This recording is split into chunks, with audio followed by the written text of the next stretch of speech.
In the last 48 hours, though, do you support what Hamas launched on Saturday morning? Well, this is not the right question, Louis. Really, the right it's question. It's an important question. No, it is not an important question because whether you support their action or not is an important question. No. It is not an important question. Hamas is a group, is a militant group. You're talking with the Palestinian representative. Our position is very well known and clear. And what is that? Do you support Hamas's actions? And then you cannot equate. This is not about support or not support. I am here to represent my people, the Palestinian people, what they are going through. I'm not here to condemn anybody. And if anybody that needs to be condemned, it's what you call the only democracy in the Middle East, that is Israel, between parentheses, that is doing what you have just reported, targeting civilians. And this has not just happened the last 48 hours. Hamas was just targeting Palestinians, but you won't condemn that. I'll tell you one thing. Hamas is not the Palestinian government, okay? The Israeli government is giving orders for its organized army. So please don't draw any symmetry here. Don't equate. There is no way you can draw any symmetry. And don't equate between the occupied and the occupier. This doesn't serve justice to understand for your audience and viewers the real situation. Since Israel's establishment, it has had one military doctrine. When it fights, it goes and fights civilians, kill civilians, so they pressure the fighters. Since 1948, and go back to the record, and this has been repeated in Gaza and will continue to be repeated. So the conversation is not a blame game. I am not in the business of blaming the victim here. The real conversation is how do we stop this vicious, deadly cycle? You just condemned Israel for killing civilians, and you won't condemn Hamas for killing civilians. How many times you have interviewed Israeli officials, Louise? Hundreds of times. Hundreds of times.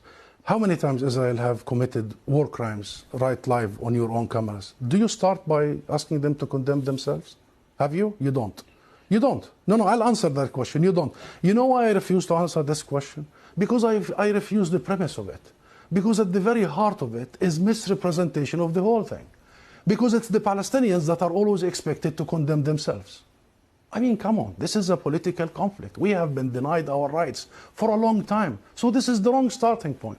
The right starting point is to focus on the root causes, is to try and get out of this extreme dark tunnel, as opposed to this business by BBC and the mainstream media for 75 years.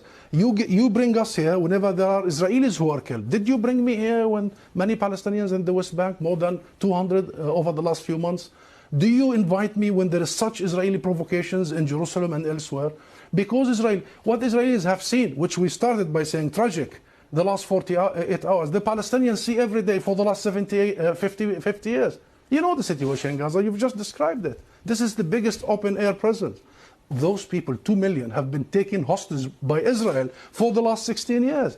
So I'm saying this just to say, Louise, perhaps this is about time we abandon this rhetoric, very dangerous, this framework, and we start giving people the real ugly truth sometimes. What is the solution in your eyes? International law. That's it. What does that mean? The equal application of international resolutions and law and legitimacy, as you did in Ukraine. Would you bring the Ukrainian ambassador here and start asking him to condemn some of his fighters? We need to fully and equally apply the rules that were created by the League of Nations after the horrors of the Second World War. We need to make sure that Israel is not the exception. It has been for the last 75 years. We need to make sure that nobody is above the law. Britain is renowned, Louise, for the rule of law.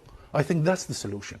Israel is an occupying force. It is responsible to provide protection for the people under its occupation. And should they commit crimes and crimes against humanity in the coming hours and weeks, it must be held accountable by the international community and the international judicial system. Hussam Zomlot, thank you very much for coming on the programme. Thank you.